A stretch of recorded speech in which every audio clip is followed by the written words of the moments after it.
Hi everyone. Well, I'm going to talk to you about California agriculture today. And I notice in my little live picture here, my background in my office is so distracting. Try not to get distracted by that.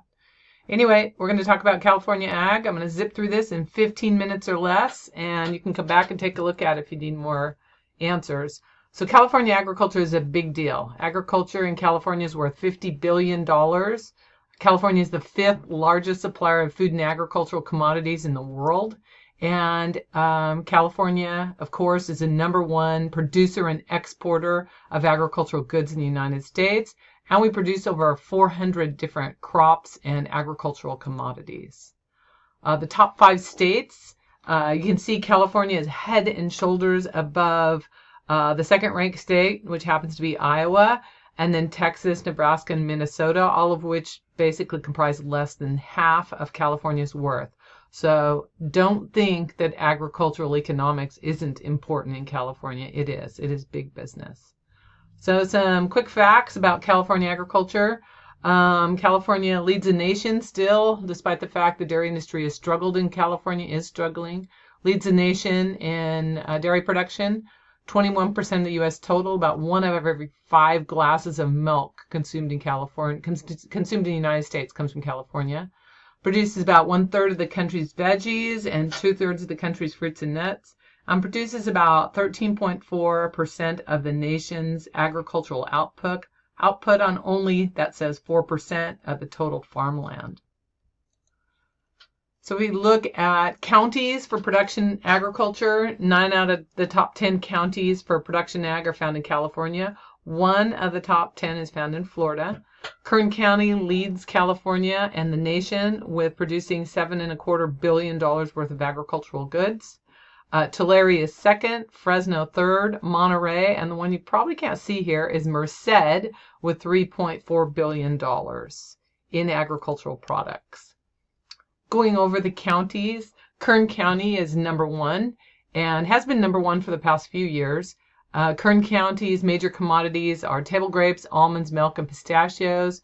And one thing that's notable about Kern County is, that's what this little part right here says, is Kern County by itself has more agricultural productivity than 23 other states in the United States. So an entire state, in California, one county produces more than 23 other states in the United States. Tulare County is number 2. Remember, Tulare rhymes with dairy. Tulare is the leading milk producing county in California. Along with the dairy industry is always the cattle business, because we are producing beef as a byproduct of the dairy industry. Navel oranges, you have sun-kissed growers in Tulare County, and table grapes. Fresno County is 3rd. Primary commodities are almonds, poultry, pistachios, and milk.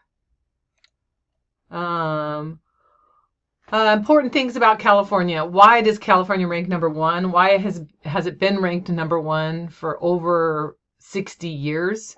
One thing is we don't put all our eggs in one basket. California produces over 400 different agricultural commodities. The most valuable ones, oops, that's a typo, it should be for 2017, are milk and cream, grapes, almonds, berries, and cattle and calves. That is 2017. I didn't fix it. I did update the statistics, though. California produces 400 different agricultural commodities, some of which are only grown in California. As you probably know, almonds are grown exclusively in California, as are all these other commodities: artichokes, raisins, walnuts, cling peaches, which are canning peaches. Peaches are grown in other states, but California produces about 99% of all the canning peaches. California is the number 1 farm state because what we produce is high value. So what is meant by high value commodity? Something that sells for a high price. So I gave you an example comparing a bushel of wheat to a box of strawberries, which sells for more money. A box of strawberries sell for $20. A bushel of wheat sells for $5. So you have commodities that are high value. High value commodities typically are grown in smaller farms, specialized farms, and have very high production costs. like almonds. About 27% of California's farms produce sales over $100,000 as compared to 20% nationwide. So high value commodities. California is the #1 farm state because we have very nice, very high quality land, a lot of Class 1 soil, and we have a very desirable climate. California is a big state, the second biggest in the contiguous United States. Texas is the biggest. California is second biggest. We have about 100 million acres in California. Of that, about a quarter, 25 million, are farmed, and about 8 million are irrigated.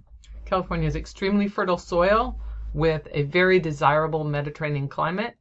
Allows us to have long growing seasons with very little rain during the hot summer months.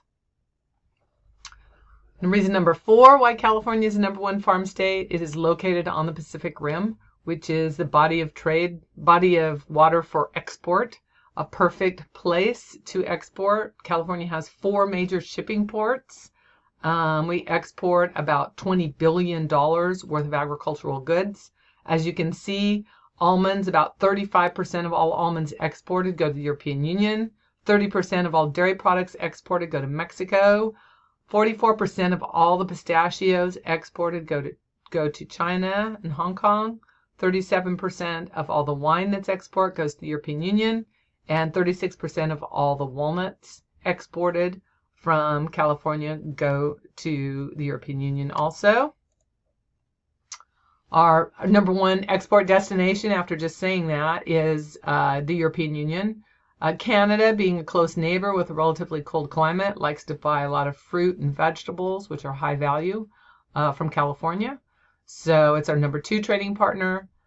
China is #3. Remember, China likes to export things more than it likes to import things, although it is climbing.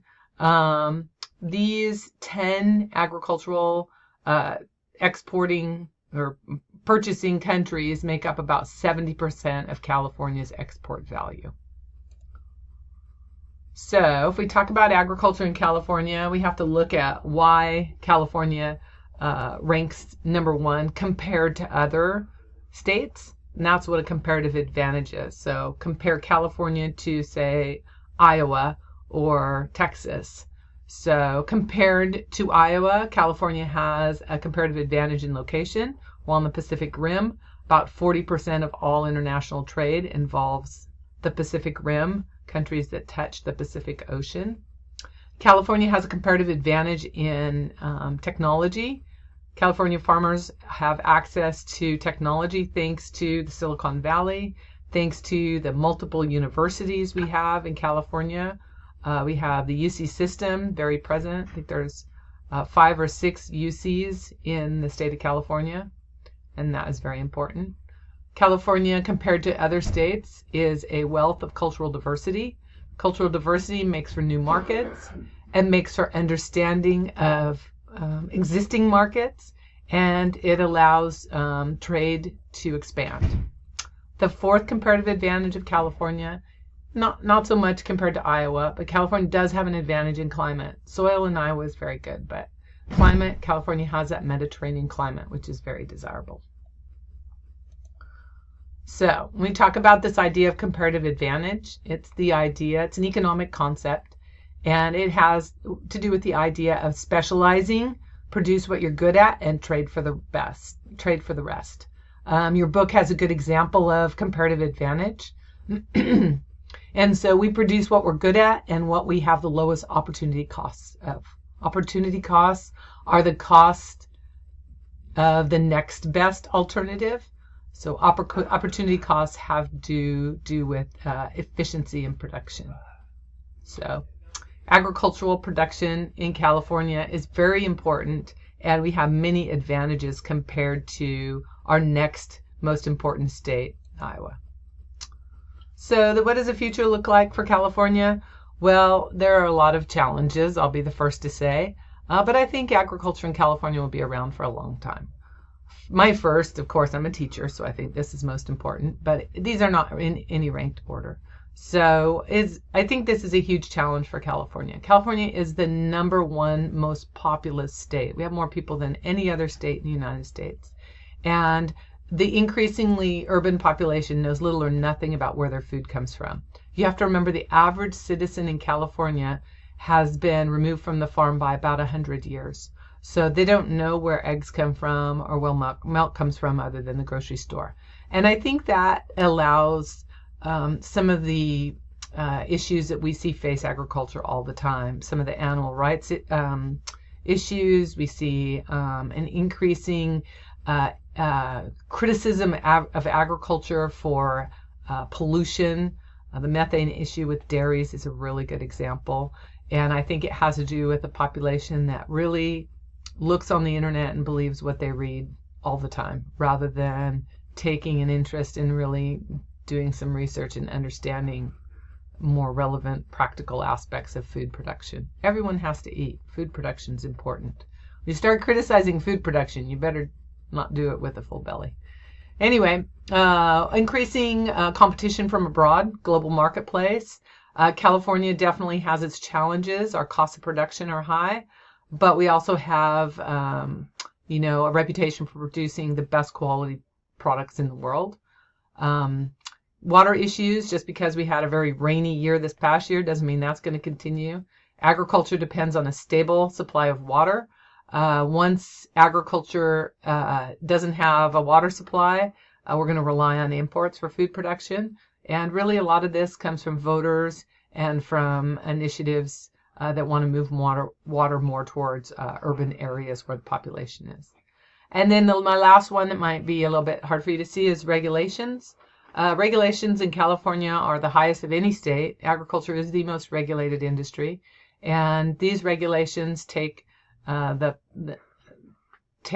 money away from agriculture, time away from producers, and sometimes they don't make very much sense. And that has to do with that urban population that's making the rules without have ever even spent a day on the life of a farm or an agricultural production facility.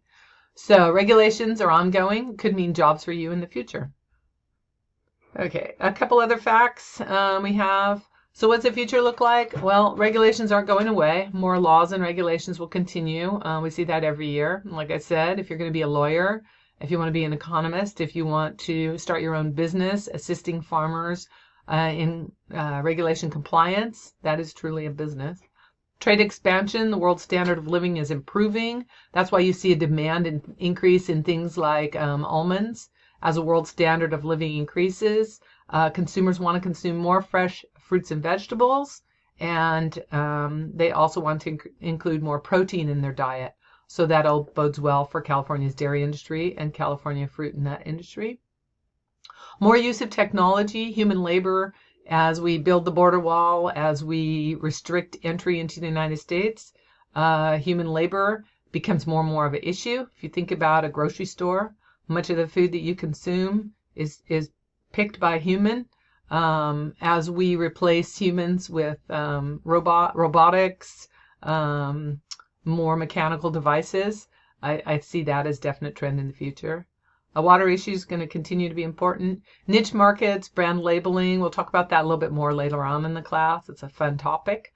Consumers, especially high-end consumers, are very interested in where their food comes from, and this does well for online marketing, specialty markets, farmers markets, and things like that. Additional characteristics, real quick, I'm almost out of time. There are about 76,000 farms in California. California farm size is a little smaller than the U.S. average, and California farms are very productive. And last but not least, most farms in California are family owned. Don't forget that. That is an important characteristic of California farms. Okay, with that, I'm going to stop and tell you good luck on your next assignment.